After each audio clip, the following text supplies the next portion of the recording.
God, it feels like Groundhog Day every bloody game. Spurs lose the game 4-2 here at Wolves. Another absolutely shambolic display from Spurs. Another game where you had a sense of they had an eye on Thursday. But look, you cannot account, like, even if you've got an eye on Thursday, you can't perform that badly. It was embarrassing. Some of the goals that we were conceding today. All of them.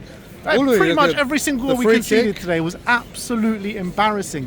You're talking about, I'm gonna key point the one that Romero. I mean, whoever it was that got past Romero had no right, Aït-Nouri, to get past a World Cup winner, 2 times Copa America winner. I'm telling you, he ain't doing that for Argentina.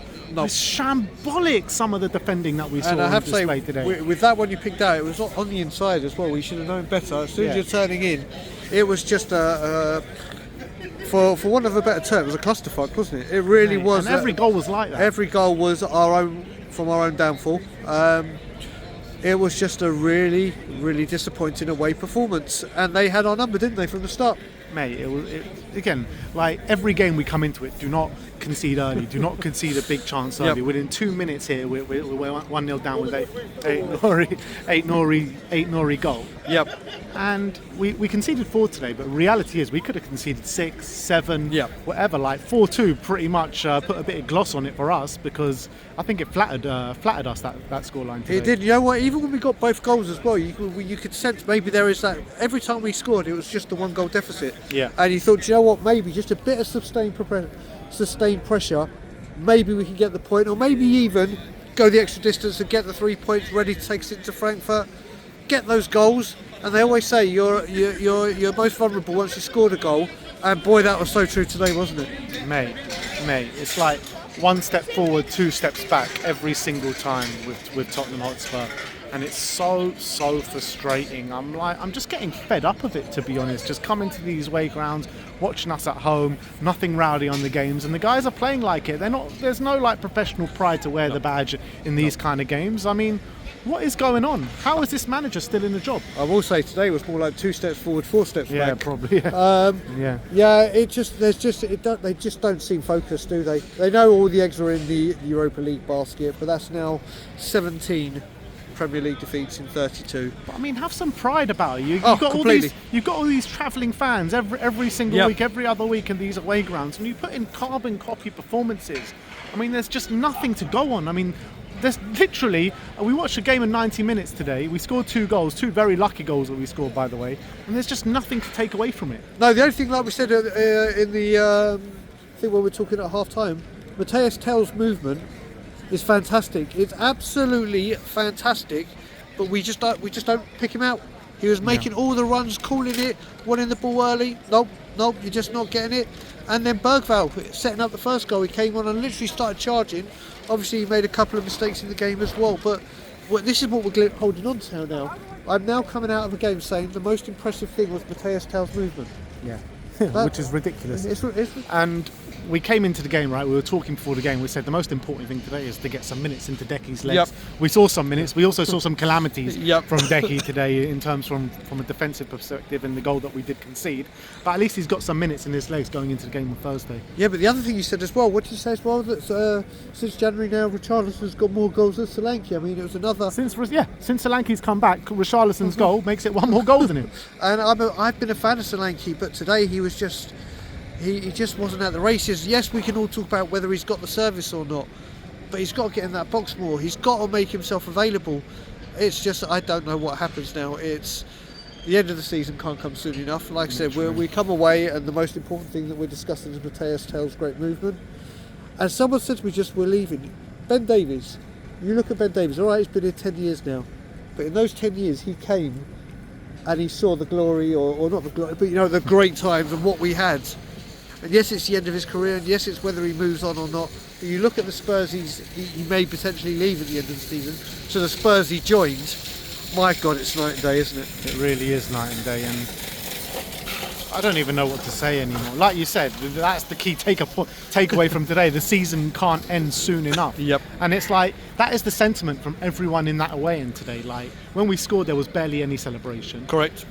There was barely any songs sung pretty much a majority of the game. I went for a piss halfway through the first half. It felt like there were more people on the concourse than there were out in the stands. I mean, no one cares anymore. No, I mean, that second goal was the biggest non-celebration of a goal I've ever seen. And this is what's happened. They've sucked the life out of this fan base. And now with Wolves beating us today, I think we're only 2 points off 17. Yep. I can't see where any win is coming from now to the end of the season playing like that.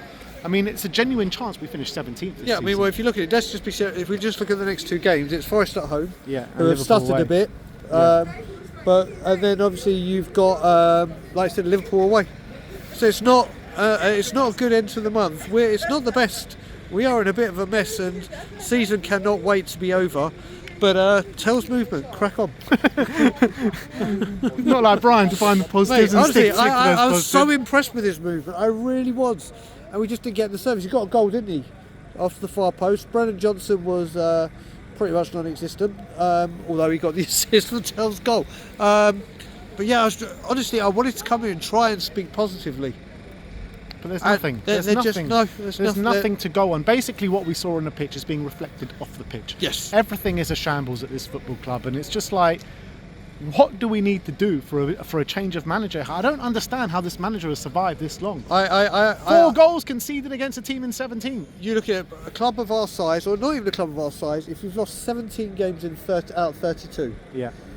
That's over half. It's mad, with 2 isn't games. it? Those stats are just mad. You would think that no manager can withstand that. I mean, Southampton have obviously changed their manager twice, and obviously they've got. But how can you justify it? Even the biggest and supporters, which fair play if you are. I don't agree, but that's your opinion. How can we justify 17 defeats out of 32? It's just mental. But I guess. Look, it is all eyes on Thursday. Thursday is Correct. the game that really matters. But even if you've got to just get points on the board, build some confidence, have a bit of a performance about you, and there was just nothing. Yep, there is nothing. that takeaway. I mean, you look at it, Benson, Core, Van der Ven and all the others will probably, Van der Ven obviously didn't get on the pitch, has been rested for Thursday, and when they say all your eggs are in one basket, Ange Postecoglou only has one basket and the eggs are full there, and it's win or bust, isn't it? Yeah, it is. All eyes on Thursday now. That is our next game. They better prepare well, and they better put in a good performance and go through, because if not, then that's it. Season's done. Season is completely over. RIP. And I'm fully expecting a sacking at the end of that game if we lose, because we can't sit here and watch this week in, week out. We just can't. It can't continue. How long can this continue for? Well, another 6 games. Oh my God. Another 6 games. This season needs to finish, man. Mate, do you know what? We've said this before on many a season, but now this season is just a write-off. Whenever you think it can't get worse, Dr. it Tottenham. gets worse. Dr. Tottenham. It gets worse. So Wolves have taken 4 points of us. Yeah. Leicester have taken 4 points of us. Ipswich have taken 3 points of us, and obviously Southampton 0. But apart from Southampton, the teams below us have all done better than us. We are bloody lucky that the teams that have come up, I know they've taken points away, we're bloody lucky that they're so shit and they're not even going to get close to 40 points Well, this Wolves season. didn't look like a team in 17th, did they? Yeah, no, they didn't. But we make teams look a lot better than they are. That's the reality. But look, I've always said Wolves are a decent side with decent players, but we made them look like prime Barcelona at times out there. But look, long way back for us now. We will be heading back to North London. But thanks for joining us. Another shambolic display. Like, subscribe and comment, and as always, come on you Spurs.